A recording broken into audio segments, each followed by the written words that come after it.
अस्सलामुअलैकुम। प्रोग्राम अक्स बरक्स के साथ मैं हूँ शाइस्ता शहजाद। नाज़रीन, वज़ीर दिफा ख्वाजा आसिफ का ये कहना है कि बानी पीटे इमरान खान को इक़्तिदार में लाने वाले चाहेंगे कि वो दोबारा इक़्तिदार में आए और वो चाहते हैं कि ये ममलकत खुदादाद उनकी ताबे हो जाए। ख्वाजा आसिफ ने ईरान के मौजूदा और 2023 में पाकिस्तान के हालात से मुमासलत के हवाले से समाजी राब्ते की वेबसाइट एक्स पर यह लिखा कि इमरान खान की सियासी परवरिश करने और उसको इक़्तिदार में लाने वाले और आज पाकिस्तान को गालियां देने वालों को पनाह देने वाले सब ये चाहेंगे कि ये दोबारा इक़्तिदार में आ जाएं और वो ये चाहेंगे कि ये ममलिकत खुदादाद उनकी ताबे हो और दोबारा उनका एक पालतू बरसर इक़्तिदार आए।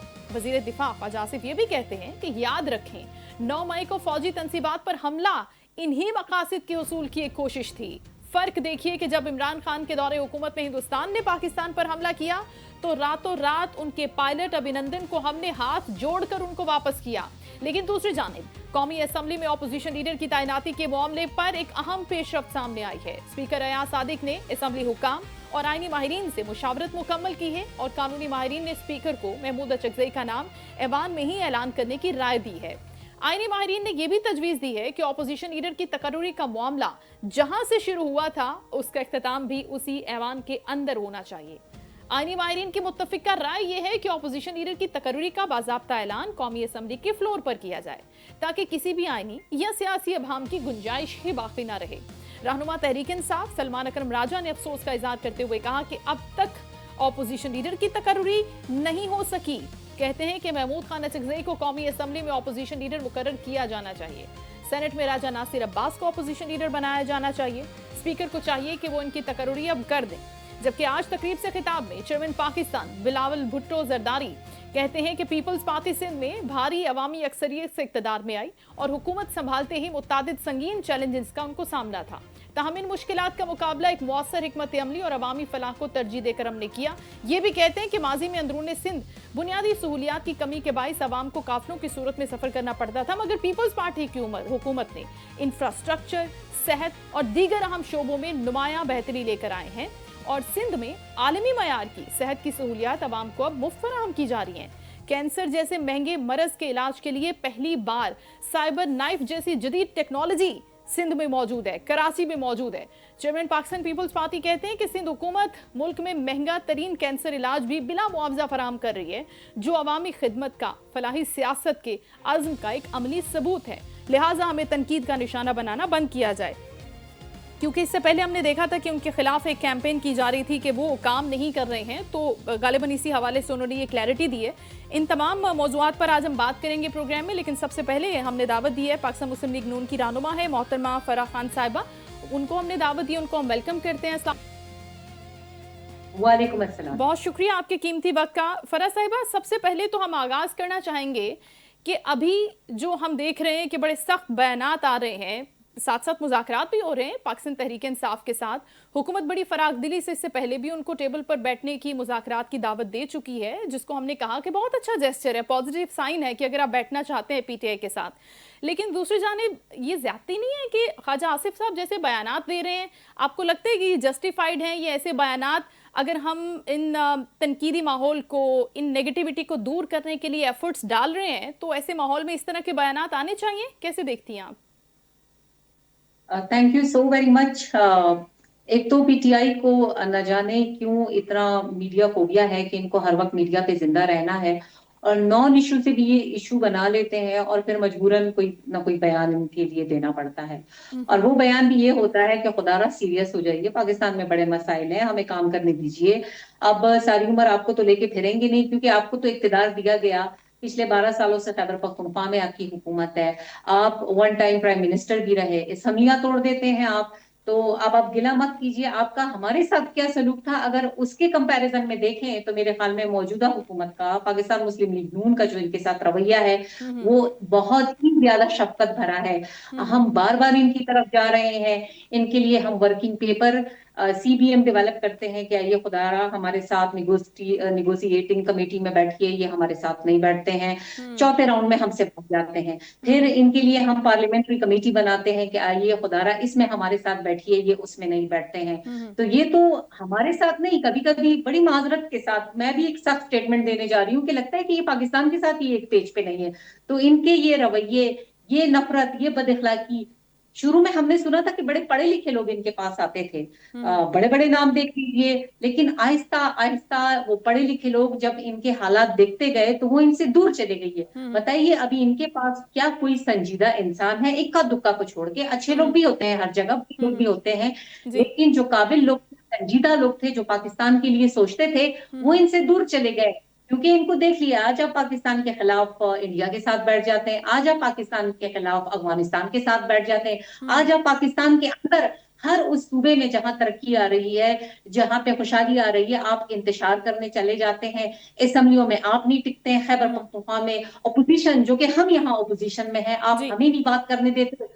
तो इनकी तो कोई समझ नहीं आ रही है, बस इनको सिर्फ एक हेडलाइन चाहिए रोजाना की बुनियाद पे, हर एक घंटे की बुनियाद पे, कि पीटीआई पीटीआई, बस पीटीआई पीटीआई। जब आप इनको मौका दें कि आए बैठे काम करें, तो फिर इनका पता नहीं चलेगा। तो ये तो कोई रवैया ना रहा ना, ये तो बचकाना सी हरकतें, बचकाना सी सोच है। ग्रो अप, संजीदा हो जाइए। पाकिस्तान इस वक्त जिन मराहल से गुजर रहा है, मेरे ख्याल में वहां कौमी यूनिटी की बहुत ज्यादा जरूरत है। और हमेशा से हम इस बात पे यकीन रखते हैं, चाहे हम अपोजिशन में हो या कोई दूसरी जमात वो अपोजिशन में हो, तमाम पॉलिटिकल पार्टीज जब एक पेज पे होंगी तो पाकिस्तान को एशियन टाइगर बनने से कोई भी नहीं रोक सकता। बस अच्छा। यही हम इनको समझा समझा के थक गए, अच्छा। लेकिन इनका एजेंडा किसी दूसरी तरफ है। अच्छा। अच्छा फराज साहिबा, गैर संजीदा भी हैं ये, वफादारी के ऊपर भी आपने सवाल उठा दिया। आप कह रही हैं कि ये खुद चाहते हैं कि ये लाइमलाइट में रहे, मीडिया हेडलाइंस इनको बनाता है। तो मुझे ये बता दें कि अब जो वजीर दिफा साहब ये बयान दे रहे हैं कि इनको इक्तदार में लाने वाले चाहते हैं कि ये दोबारा इक्तदार में आए, तो वो कौन लोग हैं जो इनको हाईलाइट में रखना चाहते हैं? वो कौन लोग हैं जो इनको लाइमलाइट में रखना चाहते हैं? उनका भी तो पता चले। और वो ऐसा क्यों चाहते हैं जब सारी चीजें एक्सपोज हो चुकी हैं? आप बात कर रही हैं, सब बात कर रहे हैं, मीडिया बयान कर रहा है, तो फिर वो लोग कौन है, क्यों चाहते हैं, उनका एजेंडा क्या है? देखें, जब आप इनसे कहते हैं कि खैबर पख्तूनख्वा में दहशतगर्दी हो रही है, हम्म। खैबर पख्तूनख्वा में अमन अमान के मसाइल है, हम आपके साथ एक पेज पे हैं, आप हम्म। आगे बढ़िए, हम आपके साथ हर कदम चल रहे हैं, तो ये फौरन पीछे हट जाएंगे।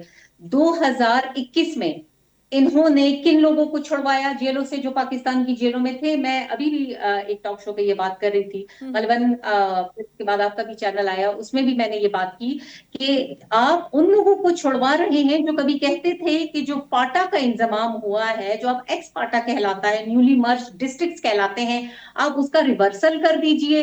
भैया आप चाहते क्या हैं? यानी वहीं से जितना भी क्राइम है उठ रहा है, जितनी भी टेररिज्म है वो उठ रही है, तो आप उनको सेफ हेवन क्यों देते हैं? पंजाब में हम बात करते हैं सेफ सिटीज की, जी। तो खैबर पख्तूनख्वा में भी हमें, हमारे कानों को ये सुनने दीजिए, हमारी आंखों को ये देखने दीजिए कि यहाँ पे भी सेफ सिटीज है।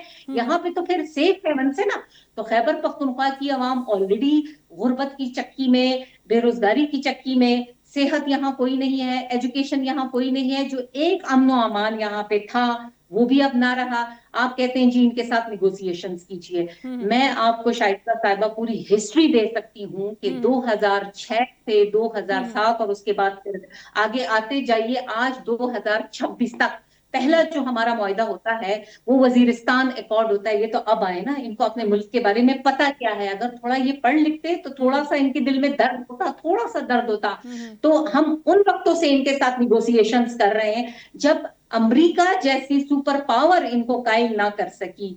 तो आप कौन है? और आप कैसे फेडरल हुकूमत का जो एक मैंडेट है कि वो अपने बिहाफ पे इन ममालिक के साथ बातचीत करेगी, आप उसका मैंडेट ले रहे हैं, उसके मैंडेट के आगे आप खड़े हो रहे हैं, जबकि जी। कॉन्स्टिट्यूशन आपको इसकी इजाजत नहीं देता है। बिल्कुल। आपको इजाजत है जहां 18th अमेंडमेंट के बाद जो आपके प्रोवेंशियल सब्जेक्ट्स हैं, जी। आप उस पर तवज्जो दीजिए। जो आपका काम नहीं है आप वो कर रहे हैं, और जो आपका काम है आप उससे आंखें चुरा रहे हैं। तो बताइए अब इनके तो साथ फिर क्या कीजिएगा? ये काम करने को उनको फराज साहबा कोई ना कोई बोल रहा होगा। अभी अभी मुझे वक्त दीजिएगा। सेनेटर जमीर घुमरो साहब पाकिस्तान पीपल्स पार्टी के सीनियर रहनुमा में ज्वाइन कर रहे हैं, उनको भी हम वेलकम करते हैं। अस्सलाम वालेकुम सर।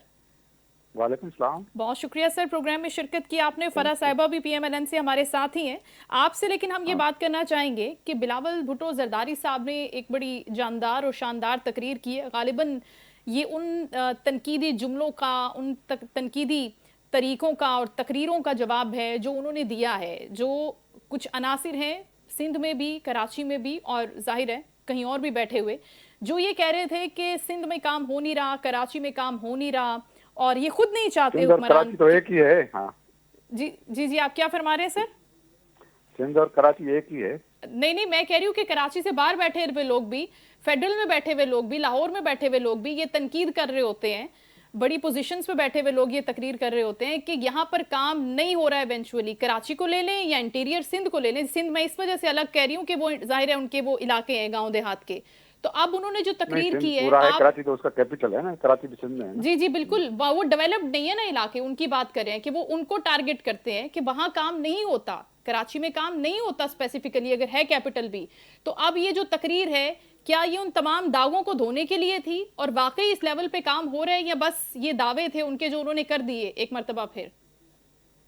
देखिए जो है वो कॉन्स्टिट्यूशन में ये है कि हर प्रोविंशियल गवर्नमेंट या फेडरल गवर्नमेंट अपने काम के लिए आवाम को जवाबदेह है, पार्लियामेंट को जवाबदेह है, सूबाई असेंबली को जवाबदेह है, किसी और को जवाबदेह नहीं है। सही। और जब पाकिस्तान पीपल्स पार्टी ने जाहिर है काम किया होगा तो वो आवाम हम बार बार उसको मैंडेट देते हैं ना। तो ये जो प्रोपेगेंडा होती है कि नॉन परफॉर्मेंस वाली, ये इस वजह से होती है कि ये सूबों में काम नहीं होता तो इस वजह से सूबों से पावर ले लें। हालांकि जो है वो काम, एजुकेशन, हेल्थ, ये सूबाई महकमे हैं। जी और जी। हेल्थ और एजुकेशन में हमारे यहाँ जितना काम हुआ है, हमने गुज़िश्ता जो है वो पाकिस्तान पीपल्स पार्टी के 2008 तक 16 से 17 यूनिवर्सिटीज जो है वो बनाई है। हर साल एक यूनिवर्सिटी बनती है। इस तरह से हमने हेल्थ के जो है वो वर्ल्ड क्लास इंस्टीट्यूशंस बनाए हैं। इंफ्रास्ट्रक्चर 2022 के जो है वो इसमें बारशू में जो है वो खत्म हो गई थी सारी, उसको हमने रिहेबिलिटेट किया है। और हमारे यहाँ फेडरल फंडिंग इतनी नहीं होती, हालांकि जो है वो कराची से सक्खर मोटरवे जो है वो अभी तक जो है वो फेडरल गवर्नमेंट नहीं बना सकी। हालांकि ये पाकिस्तान की लाइफ लाइन है, क्योंकि जी दो जी। कोर्स वहाँ से ट्रैफिक चलती है कराची से, सक्खर से ब्रांच आउट हो जाती है। तो मेरे ख्याल में हमारे यहाँ फेडरल इतनी फंडिंग नहीं है, उसके बावजूद सिंध गवर्नमेंट ने जो काम किए हैं और बिलावल साहब ने तकरीर की थर में वो लोगों को दिखाने के लिए है कि ये सारे काम इस्लामाबाद से नहीं होते, लेकिन ये सूबे करते हैं। और सूबाई गवर्नमेंट को मजबूत किया जाए और उनको जो कॉन्स्टिट्यूशन में 18th अमेंडमेंट के जरिए जो ऑटोनॉमी है काम करने की, उसको न सिर्फ जो है वो कंटिन्यू किया जाए बल्कि उसको मजबूत किया जाए, ताकि, क्योंकि पाकिस्तान तब तक तरक्की करेगा जब सूबे तरक्की करेंगे ना।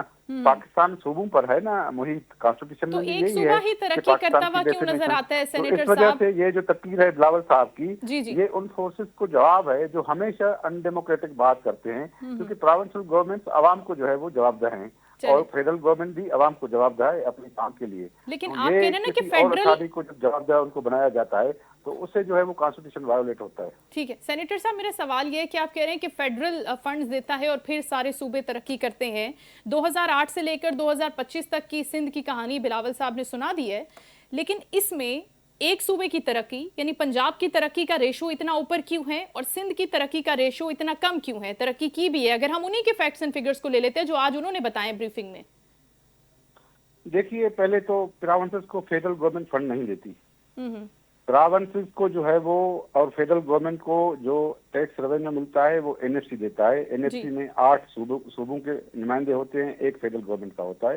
NFC is a constitutional body. Federal government को भी जो है टैक्स रेवेन्यू का जो शेयर मिलता है वो एनएफसी से मिलता है, सूबों को भी एनएफसी से मिलता है। तो ये बात गलत है कि फेडरल गवर्नमेंट सूबों को पैसा देती है, लेकिन फेडरल गवर्नमेंट का ये काम है कि उनके पास जो बजट होता है उनमें जैसे कम्युनिकेशंस जो है वो स्ट्रेटेजिक हाईवेज, मोटरवेज जो फेडरल गवर्नमेंट का काम है, तो वो जब आप जो है वो एक सूबे में नहीं करेंगे दूसरे सूबे में ज्यादा करेंगे तो जाहिर है तरक्की वहां नजर आएगी।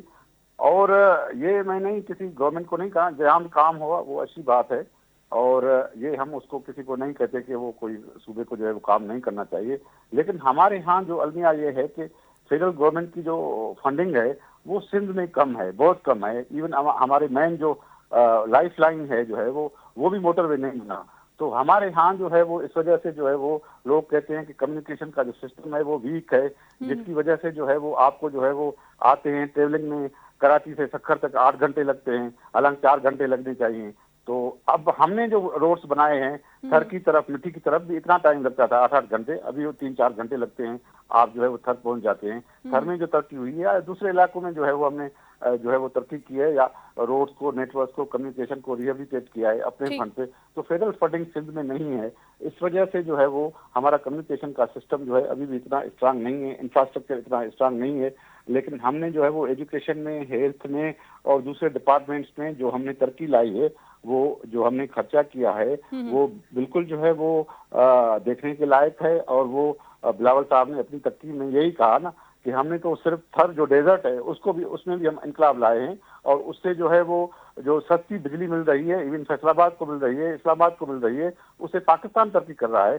तो ये कन्वे करने की कोशिश है कि जब सूबे तरक्की करेंगे तो ये पाकिस्तान की तरक्की है। ये इसमें ये बात नहीं कही जाए तो फिर उसमें भेदभाव होना नहीं चाहिए। मेरा पॉइंट ये है कि जो आपने रेज किया उसमें फिर इस तरह डिफरेंशिएट नहीं करना चाहिए। फराह साहिबा, फेडरल क्यों कम हिस्सा देता है सिंध को? आप देख रहे हैं कि वहां पे इंफ्रास्ट्रक्चर उतना स्ट्रांग नहीं है। जब हम पंजाब जाते हैं, लाहौर जाते हैं, मेन दीगर शहरों में जाते हैं, बड़े शहरों में जाते हैं, तो हमें एक अलग ही रंग ढंग नजर आता है। लाहौर का कराची से हर प्लेटफॉर्म पर मुकाबला होता है। आप खुद भी जानती हैं, कराची वाले लाहौर जाते हैं, दंग रह जाते हैं वहां की तरक्की से।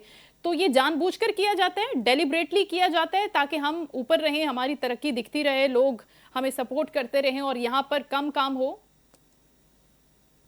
मैं जी, मेरी जो पैदाइश है वो कराची की है और टिल ग्रेजुएशन मैंने तालीम भी कराची में ली है। 2004 में मैं यहाँ आई और कुछ सालों बाद मैं वापस कराची गई। तो मुझसे कराची की तरक्की मैं अप्रिशिएट करूंगी, ये गिला कर रहे हैं, मैं अप्रिशिएट करूंगी कि मुझसे रास्ते भूले हुए थे, कि जितने फ्लाईओवर्स थे, जितनी वहां खूबसूरती, ब्यूटिफिकेशन आई हुई थी। बात रह गई है जी पंजाब की। चूंकि आप देख रही हैं कि पहले शहबाज शरीफ साहब वहां पे सीएम थे, अब मोहतरमा मरियम नवाज साहिबा वहां पे सीएम है। एक होती है आपकी वो विल कि बस आपने दुनिया में दूसरा कोई काम ही नहीं करना है। अगर आपको एक हुकूमत मिल गई है तो देखिए अब दौर बदल गया है। अब सिर्फ बयानिए बयाने से आपकी हुकूमतें नहीं आएंगी, ना आपको अवाम वोट देगी, जो कि बड़ी माजरत के साथ पीटीआई इसी डगर पे चल रही है कि जी बयानिया बनाइए, डेवलपमेंट मत कीजिए। फेडरल हुकूमत की मेरे पास कुछ स्टैटिस्टिक्स हैं और फेडरल हुकूमत ये कह रही है, जिसमें मैं आपको खैबर पख्तूनख्वा का बताऊंगी, चूंकि मेरा ताल्लुक खैबर पख्तूनख्वा से है, तो आई एम मोर कंसर्न, क्योंकि मैं मेंबर भी हूं, तो मेरे पास उनकी हर एक चीज रेडी होती है। फेडरल हुकूमत के मुताबिक उस पे किसी भी सूबे का एक भी धैला नहीं रहता। एनएफसी की मद में आपको फोर्ट नाइटली पेमेंट्स होती है, हर 15 दिन बाद। अगर वो आपको पेमेंट्स ना करें तो आपका सिस्टम रुक जाएगा। तो ये तो बात ही नहीं है। आप आगे उसको कैसे यूटिलाइज कर रहे हैं, जो कि सवाल मैं खैबर पख्तूनख्वा की हुकूमत से पूछती हूँ। क्या टेररिज्म में आपको 700 बिलियन से ज्यादा दिए गए? आपको जो है यहाँ पे आईडीपी सपोर्ट के लिए 117.6 बिलियन दिए गए। आपको स्ट्रेट ट्रांसफर जो रॉयल्टी की मद में होते हैं वो 482.78 दिए गए। आपको प्रोविंशियल वेलफेयर के लिए 115.0 दिए गए बिलियन। तो ये पैसे कहाँ चले गए? तो इस तरह जो है वफाक सिंध को भी उसी तरह अपने बच्चे की तरह देख रहा है, बलूचिस्तान को भी, क्योंकि वफाक की हैसियत एक बाप की सी है और सूबे उसके बच्चों की तरह है। तो वो किसी के साथ तफरीक कर ही नहीं सकता अनटिल अनलेस, जैसे मेरे भाई ने कहा, जब तक सूबे तरक्की नहीं करेंगे, बताइए तो वफाक अपना नाम कैसे करेगा? वफाक तो तभी मजबूत होगा ना जब उसकी इकाइयां मजबूत होंगी, उसके सूबे मजबूत होंगे। तो पैसे तो जी सबको चले जाते हैं बर वक्त। अब उन पैसों के साथ वहां क्या होता है? अब तो वो हुकूमतें अपनी प्रायोरिटीज को देखती हैं, अपने काम को देखती हैं, उसमें जिद्दत कैसी आ रही है। अब मरियम नवाज साहिबा, अगर मैं बताऊं कि कल भी एक खैबर पख्तूनख्वा में मैंने एक प्रोग्राम किया कि जी वहां पे एयर एम्बुलेंस है, वहां पे क्लिनिक ऑन व्हील्स है, वहां दवाइयां आपको एक फोन कॉल पे आ रही है। मेरे खैबर पख्तूनख्वा में यहाँ क्या है कि जब मैं रोड पे जाती हूँ या यहाँ की आवाम रोड पे जाती है तो थोड़ी देर वो सोच में पड़ती है कि मैं ट्रेन में बैठा हूँ या मैं गाड़ी में बैठा हूँ, जो ये रोड मुझे इतने हिचकोले दे रहे हैं। तो again it's all about priorities. और ये रोते रहते हैं खैबर पख्तूनख्वा वाले कि जी हमें पैसे नहीं मिलते होते। तो वफाक ने तो सारे फिगर्स यहाँ कर दिए हैं, रिलीज कर दिए हैं। आप जाइए उनकी वेबसाइट्स पे देखिए कि किस सूबे को क्या। अब तो ये डिजिटल दौर है ना। देखिए आज भी मैं कह सकती हूँ बड़े फख्र के साथ कि फेडरल हुकूमत ने ग्रीन पासपोर्ट को इतनी इज्जत दी है कि 31 कंट्रीज में, ये मैं बाहर बड़े प्रोग्राम्स में ये बात कर चुकी हूँ कि आप ऑन अराइवल और विदाउट वीजा ट्रेवल कर सकते हैं, आपको एक्नॉलेज किया जाएगा। आज आपकी इंटरनेशनली इतनी इज्जत बन गई है, सारे जो इंटरनेशनल पार्टनर्स हैं, आपके दोस्त अहबाब हैं, दीगर ममालिक हैं जो कभी आपसे दूर दूर रहते थे सिफारती तौर पे, आज आपके साथ वो दिफाई पैक्ट्स कर रहे हैं। आज आपके जंगी जहाज, आपके ड्रोन्स, आपकी दिफाई टेक्नोलॉजी वो खरीदना चाहते हैं। तो पाकिस्तान तो माशाल्लाह बड़ी तरक्की, वो ये लोग जो है ना शाइस्ता साहिबा, ये वैसे ही आंख बंद के नहीं आ जाते, ये पूरा होमवर्क करते हैं। एक एक सूबे का स्ट्रक्चर जो है वो एज अ मॉडल स्टडी करते हैं कि आखिर ये वफाक में जो आज हुकूमत बैठी है, इसका अपने सूबों के साथ क्या अमल है, उनके साथ इसकी ट्रीटमेंट क्या है। तो अगर वो स्टडी करते हैं, देखते हैं कि ये सूबों में वो पूरा अपना हिस्सा दे रहा है, तो कभी ये बेईमानी कर ही नहीं सकता। इससे पहले अदवार में तो कभी ऐसा नहीं हुआ हो ठीक। कि लोग हमारी तरफ आए हुए हों, पाकिस्तान की तरफ आए हुए हों, डायरेक्ट इन्वेस्टमेंट करना चाह रहे हो। आज हमारी स्टॉक एक्सचेंजेस माशाल्लाह रिकॉर्ड पे रिकॉर्ड तोड़ रही हैं। कल अगर 180 पे वो जाती हैं, तो अगले दिन वो 185 पे चली जाती हैं, उससे अगले दिन वो और आगे चली जाती हैं।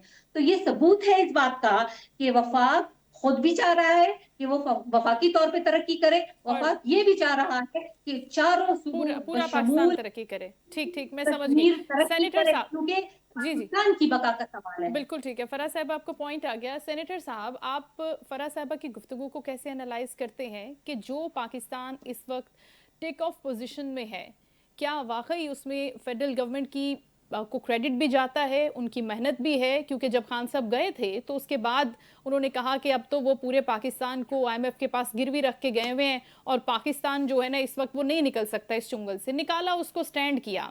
अब जहां तक इन्होंने स्टॉक एक्सचेंज की बात की, इंटरनेशनल इन्वेस्टमेंट्स की बात की, बिजनेस पाकिस्तान आ रहा है, क्या आपके स्टैटिक्स भी यही कहते हैं? पाकिस्तान पीपल्स पार्टी भी इसको इसी नजर से देख रही है या उनका एक डिफरेंट ओपिनियन है इसके ऊपर? हाँ, नहीं बिल्कुल, जो है वो हमने जब टेक ओवर किया था इन पीडीएफ की गवर्नमेंट ने, तो Pakistan was on the verge of default.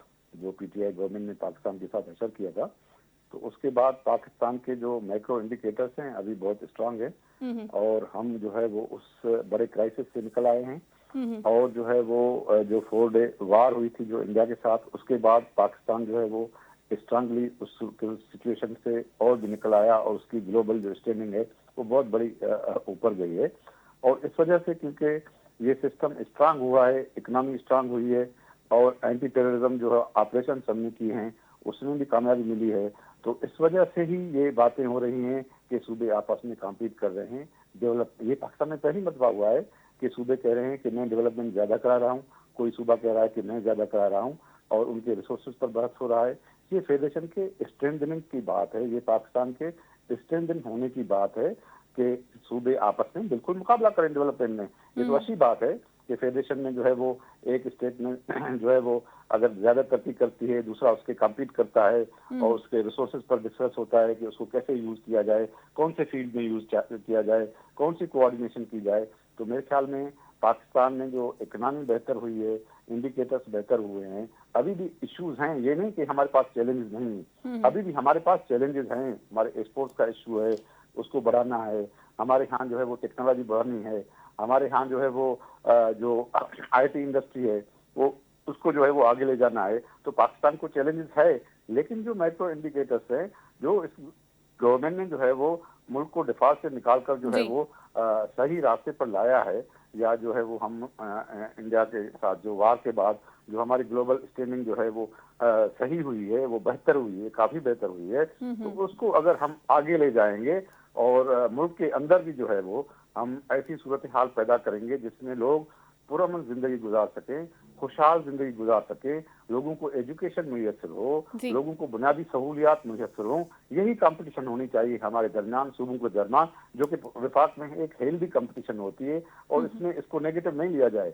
और इवन जो रिसोर्सेज हैं उस पर जो है बहस होना चाहिए कि हम रिसोर्सेज कैसे क्रिएट करें, कहाँ खर्च करें, सूबों में जो है वो कैसे तकसीम करें और जो सूबों का मौजूदा जो है वो हिस्सा है उसको कैसे बढ़ाया जाए और कौन कौन से फील्ड और इस पर बात हो रही है सेनेटर साहब के सूबों के हिस्से को, मौजूदा हिस्से को बढ़ाया जाए। फेडरलिज्म के उसमें दौर में दाखिल हो चुका है और उसमें जो है वो डायलॉग भी जारी है, पॉलिटिकल पार्टीज के दरमियान भी जारी है और इश्यूज हैं, चैलेंजेस हैं, पॉलिटिकल चैलेंजेस भी हैं, इकोनॉमिक चैलेंजेस भी हैं। लेकिन पाकिस्तान बुनियादी तौर पर जो है वो क्राइसिस से जो निकल आया है और उससे स्ट्रांग होकर निकल आया है। मेरे ख्याल में इस सिचुएशन को आगे ले जाया जाए और आपस में इंटरनल जो है वो हम आगे कायम करना बहुत जरूरी है हमारे लिए। पॉलिटिकल स्टेबिलिटी भी बहुत जरूरी है। लॉ एंड ऑर्डर की सिचुएशन को जो है हम अगर इम्प्रूव करेंगे तो फॉरेन डायरेक्ट इन्वेस्टमेंट आएगी, जो कि थोड़ी बहुत जो है वो उसको झटका लगा है, क्योंकि हमारे यहाँ इलेक्ट्रिसिटी के जो चार्जेस हैं और टैक्सेस है वो उसको ठीक करना पड़ेगा। और फाइनेंस मिनिस्ट्री मेरे ख्याल में आज फॉरेन मिनिस्टर का बयान आया है कि हम इस पर काम कर रहे हैं ताकि लोगों को ऐसा इन्वेस्टमेंट का माहौल मिले जिसमें पीस हो, जिसमें टैक्सेस कम हो, जिसमें इन्वेस्टमेंट की सूरत हाल हो। तो ये पाकिस्तान आगे ही जाएगा, फेडरेशन आगे ही जाएगी अगर इस कंटेक्स्ट में हम बात करें कि इनको मजबूत करना है, क्योंकि लोग तो सूबों में ही रहते हैं और सूबाई गवर्नमेंट बड़ी प्राइमरी गवर्नमेंट होती है जहाँ एजुकेशन भी है, हेल्थ भी है, लॉ एंड ऑर्डर भी है, आपकी लोकल गवर्नमेंट भी है, सब कुछ डिपार्टमेंट जो है ना सूबों में होते हैं। Federal government is a supportive government, तो वो सपोर्टिव जो करती है सूबों को, तो उससे जो है वो मुल्क मजबूत होता है। तो मेरे ख्याल में मैं इससे बिल्कुल एग्री करता हूँ कि हम क्राइसिस से निकल आए हैं और आगे जा रहे हैं मुल्क को तरक्की देने के लिए। तो फराज साहिबा, आप ये आपने सेनेटर साहब की बात सुनी, ये बात कर रहे हैं सिंध की, राइट, फ्रॉम पीपल्स पार्टी की साइड से, राइट, लेकिन हम बात करें ओवरऑल पाकिस्तान की, जिसमें आप ज़ाहिर है खैबर पख्तूनख्वा से हैं, तो वहाँ पर भी क्या आप इसी किस्म के पॉजिटिव कमेंट्स और ओपिनियंस समझती हैं और एक्सपीरियंस करती हैं? क्योंकि हम देखते हैं कि वो तो कहते हैं कि पाकिस्तान डूब गया, पाकिस्तान का कुछ नहीं बचा, पाकिस्तान कोई तरक्की नहीं कर रहा, पाकिस्तान के मैक्रो माइक्रो इंडिकेटर्स जो हैं वो कोलैप्स कर चुके हैं। तो ये बातें हम नॉर्मली सुनते हैं उन लोगों से। आज तो पाकिस्तान तहरीक इंसाफ से मेरे पास कोई है नहीं, नॉर्मली जब उनसे बात करते हैं तो वो इसी किस्म की गुफ्तगू करते हैं। तो एक व्यूअर के लिए, समझने वाले इंसान के लिए, आम इंसान के लिए, अवाम के लिए अगर आप समझाना चाहें उनको, तो क्या समझाएंगी कि वहां पर तरक्की नहीं हो रही, वो तरक्की देखना नहीं चाह रहे, पाकिस्तान आगे बढ़ रहा है? शुक्रिया शाइस्ता साहिबा, जैसे मैंने थोड़ी देर पहले अर्ज किया कि it's all about priorities. Khyber Pakhtunkhwa में अलमिया ये है, मैंने इस पे बाकायदा अपने कोलीग्स के साथ और बाकी जो सियासी अकाबरीन हैं उनके साथ एक पॉइंट पे डिस्कशन की कि जी जब हम लोगों को सच बताते हैं कि पीटीआई वाले इतना झूठ बोलते हैं, अपने आप को यहाँ दूध की और शहद की नहरें बहा रहे होते हैं और वफाक से न जाने इनको क्या पैर है कि वो जब पाकिस्तान को तरक्की की उड़ान पे लेके जाता है तो ऐसा वो बयानियां बनाते हैं, ऐसी बयानबाजी करते हैं कि अच्छे अच्छे सोच में पड़ जाते हैं और कुछ उनकी बातों में आ जाते हैं। तो आखिर ये वजह क्या है कि जब हमसे पूछा जाता है अगर इतना ही जो वो ये सारे मामलात हैं खैबर पख्तूनख्वा में खराब हैं तो लोग इनको वोट क्यों देते हैं, ये वो एक सवाल था जिसपे मैंने बहुत सोचा। तो मेरे कोलीग्स ने, मुख्तलिफ पार्टियों ने कल मेरे साथ असेंबली में ये डिस्कशन हुई है कि जी देखें, एक तो हमें वो माहौल नहीं दिया गया, वो जैसे शुरू में आपने बात की है कि इनको वो सपोर्ट करने वाले ऐसा समझते हैं, जिनको ये सपोर्ट करते हैं वो इनको सपोर्ट करते हैं ताकि ये खैबर पख्तूनख्वा में भी रहें और ये वफाक में भी रहें। एक तो उन्होंने माहौल ऐसा बनाया कि दीगर सियासी जमातें यहाँ पे खुल के खैबर पख्तूनख्वा में कैंपेन ना कर सके। सबसे पहले शुरुआत तो हुई, उसकी वजह से काफी पॉलिटिकल पार्टीज जो है वो रिस्ट्रिक्ट हो गई कि वो इलेक्शन में हिस्सा ले सके। फिर सिर्फ यही ये रह गए तो ये बार बार असेंबलियों में आ रहे हैं। सबसे पहले असेंबली की अगर मैं आपको बात करूं कि असेंबली का कोरम भी हम जो अपोजिशन मेंबरान हैं वो पूरे करते हैं, और 2026 का जो पहला इजलास था, अभी कल दूसरा हुआ है, वो कोरम की निशानदेही पे टूट गया, यानी 14 से 19 मेंबर आते हैं। तो इनकी प्रायोरिटीज कहाँ है? अगर ये सीरियस हैं और ये कहते हैं कि खैबर पख्तूनख्वा में हमने दूध और शहद की नहरें बहा दी हैं, तो जरा दिखाइए। इसी के एक मुशीर कहते हैं जी इस्लामिया यूनिवर्सिटी भी हमने बनाई है, लेडी रीडिंग हॉस्पिटल भी हमने बनाया। ये पाकिस्तान आजाद होने से पहले वाली जो डेवलपमेंट्स यहाँ पे हुई हैं, जो यहाँ पे चाहे वो एजुकेशन हो, वो हेल्थ हो, तो ये तो उनका ही क्रेडिट ले जाते हैं। मैं आम अल्फाज में ये बताना चाहूंगी कि पाकिस्तान बनने से पहले जो यहाँ पे कोई बिल्डिंग है, कोई अस्पताल है, कोई एजुकेशनल इंस्टीट्यूट है, जी वो भी इन्होंने बनाया हुआ है। यहाँ पे सिवाय खंडरात के यहाँ पे हर बंदा रो रहा है, यहाँ कोई किसी का पुरताने हाल नहीं है। And when it goes to federal तो सिर्फ झूठ बोलते हैं, इंतशार फैलाते हैं, उनपे धावे बोलते हैं और मासूम लोगों के, मासूम बच्चों को उनकी जहन साजी करते हैं अपने इदारों के खिलाफ, फेडरल गवर्नमेंट के खिलाफ, ताकि इनकी जो किश्ती है, इनकी जो यहाँ पे रेल है, ट्रेन है, वो चलती रहे। और जितना पैसा इनको मिलता है या तो वो करप्शन की नजर कर देते हैं या अपनी जेबें भर लेते हैं। ये इनका खुलासा है। सेनेटर साहब, अब आप क्या कहना चाहेंगे? फराह साहिबा पाकिस्तान तहरीक इंसाफ की जो लीडरशिप है उसके हवाले से कमेंट कर रही हैं कि वो खैबर पख्तूनख्वा में स्पेसिफिकली कोई काम करना चाहते ही नहीं, उनकी प्रायोरिटीज़ बिल्कुल डिफरेंट है। ऑन द अदर हैंड हम देख रहे हैं ज़मीर साहब के नेगोशिएशंस भी चल रही हैं, मुज़ाकरात हो रहे हैं, और पैरेलल उनकी एक मूवमेंट भी चल रही है जिसको वो पॉलिटिकल मूवमेंट कह रहे हैं कि हम वो भी जारी रखेंगे। तो फिर हम इनको मनाने के लिए, इनको कायल करने के लिए इतनी तगदो क्यों कर रहे हैं? अगर वो खुद ही सिंसियर नहीं है, अगर वो खुद ही रूल नहीं करना चाहते, काम नहीं करना चाहते, आवाम के लिए सहूलियात नहीं देना चाहते वहां पर, तो देखिए वहाँ खैबर पख्तूनख्वा में गुज़श्ता 13 साल से इनकी हुकूमत है, हम्म और वहाँ नहीं तो लॉ एंड ऑर्डर सही है, और नहीं जो है वो कोई डेवलपमेंट है, और नहीं कोई इनके पास ऐसा कोई प्रोजेक्ट है जो दिखाने के काबिल हो। हम्म लेकिन मैं डेमोक्रेसी में यही कहता हूँ कि वो अपने इस अमल से जो है वो जो भी गवर्नमेंट है वो प्रोविंशियल असेंबली को रिस्पॉन्सिबल है, वो खैबर पख्तूनख्वा के अवाम को रिस्पॉन्सिबल है, ठीक है ना। अगर वो उन्होंने काम नहीं किया है तो अवाम उनका एहसास करेंगे, और यही डेमोक्रेसी में होता है। लेकिन क्रिटिसिज्म करना जो है वो पॉलिटिकल पार्टीज का राइट बनता है। हम उन पर क्रिटिसिज्म करते हैं, बिल्कुल करते हैं, लेकिन उसके बावजूद जो खैबर पख्तूनख्वा की गवर्नमेंट है वो अपनी असेंबली को जवाबदेह है और अपने अवाम को जवाबदेह है।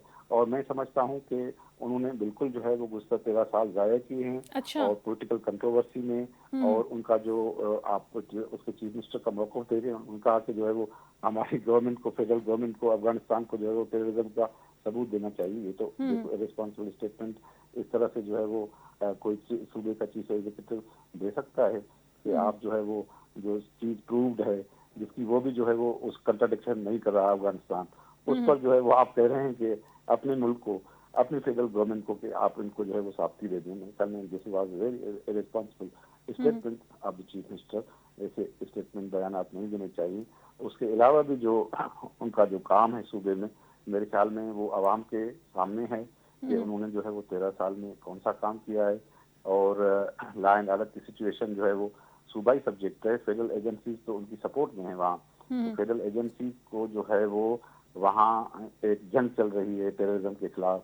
वो फेडरल हमारे फेडरल एजेंसीज के जो या आर्म्ड फोर्सेस के बहुत लोग शहीद भी हुए हैं इन ऑपरेशंस में, और ये बिल्कुल जो है वो कार्रवाई फेडरल गवर्नमेंट ही करती है, लेकिन वो सपोर्ट नहीं है। वो फेडरल गवर्नमेंट का ये ख्याल है कि प्रोविंशियल गवर्नमेंट जिसकी बुनियादी आईनी जिम्मेवारी है सूबे में अमन अमान कायम करना, वो सपोर्टिव नहीं है। अच्छा। तो इस वजह से जो है वो ये कॉन्सेप्ट चलता है, कंट्रोवर्सी चलती है। मेरे ख्याल में आवाम जो है बिल्कुल उनका जो है वो इंसाफ करेंगे इलेक्शंस में, और सब पर आया होगा। ये नहीं है कि आजकल का ये दौर नहीं है कि आप काम भी नहीं करेंगे, अमन अमान भी सूबे में कायम नहीं करेंगे, आप डेवलपमेंट भी नहीं कराएंगे, और लोग आपको वोट भी देंगे। अच्छा, फरासेबा क्यों इनको वोट मिला है? ये कंटिन्यूअसली इनको वोट क्यों मिल रहा है?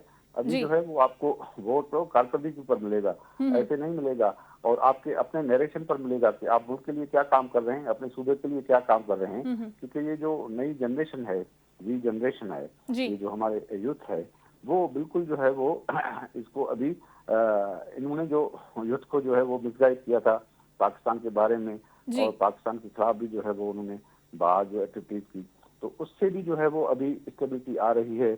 लोग जो है समझ रहे हैं कि जो है मुल्क में हालात तब्दील हो रहे हैं, अभी इन्वेस्टमेंट आएगी, लॉ एंड ऑर्डर सही होगा, मुल्क में जो है वो पुरअमन जिंदगी गुजारने के लिए लोग इधर ही रहेंगे, इधर ही तरक्की के मौके मिलेंगे। तो मेरे ख्याल में ये नरेशन भी जो है अपने आप जो है वो खत्म हो जाएगी। अच्छा। लेकिन खैबर पख्तूनख्वा की गवर्नमेंट को जो है वो देखना चाहिए, और अपनी कारकर्दगी को कि हम जो है वो मुल्क को कहाँ लेके जा रहे हैं। और उनको जो है वो हेल्दी कंपटीशन करनी चाहिए, उनको डेवलपमेंट पर, उनको लॉ एंड ऑर्डर पर ध्यान देना चाहिए, बजाय इसके कि जो है वो इस कंट्रोवर्सी में पड़े। कभी फेडरल गवर्नमेंट से लड़ाई है, कभी पॉलिटिकल पार्टी से लड़ाई है। ऐसे में नुकसान तो आवाम का ही हो रहा है ना। फराज साहबा, आपसे एक मिनट सेनेटर साहब सवाल करने दे फराज साहबा से। फराज साहबा, क्यों फिर आवाम उन्हीं को चुनती है, उन्हीं को वोट मिलते हैं जब कोई काम भी वो नहीं कर रहे, प्रायोरिटीज उनकी सेट नहीं है, वहां के लोग सफर कर रहे हैं, आप खुद बता रही हैं सारी चीजें, तो क्यों उनको ही सिलेक्ट किया जा रहा है, चूज किया जा रहा है, वोट दिया जा रहा है? और अब आने वाली इलेक्शन में आप क्या देख रही हैं? जी शाइस्ता साहिबा, जैसे मैंने अभी थोड़ी देर पहले अर्ज किया कि एक तो इनका जो झूठा प्रोपेगेंडा है वो इतना तेज है, हमारी पश्तो में कहते हैं, जिसको मैं आपको उर्दू में ट्रांसलेट कर रही हूँ, कि जब झूठ जा रहा था और सच उसका पीछा कर रहा था, तो झूठ गांव के गांव ले चुका था, बहा चुका था। तो इनका भी वही आलम है। एक तो इनके प्रोपेगेंडे की मैं हर जगह ये बात करती हूँ कि बिल्कुल दाद देनी पड़ेगी, बाकायदा जी अपने जो सोशल मीडिया इन्फ्लुएंसर्स हैं इनको पे करते रहे हैं। बाकी आप दीगर जमातों के लोग देखें, वो पार्टी की मोहब्बत में जो है वो सोशल मीडिया पे होंगे, उसका जो है मैनिफेस्टो बताएंगे, लोगों को अपनी फीलिंग्स बताएंगे, अपनी हुकूमतों की कारकर्दगी बताएंगे। लेकिन इनके लोग बाकायदा पेड होते हैं। पेड लोग आपको रखने की क्या जरूरत है? अगर आप सच्चे हैं, फिर आप झूठ बोल रहे हैं, आप हमेशा विक्टिम कार्ड चला रहे हैं, आप ऐसे लोगों की सपोर्ट ले रहे हैं जो सिर्फ आपके इर्द गिर्द दिखते हैं और असेंबली तक किसी को पहुंचने नहीं देते।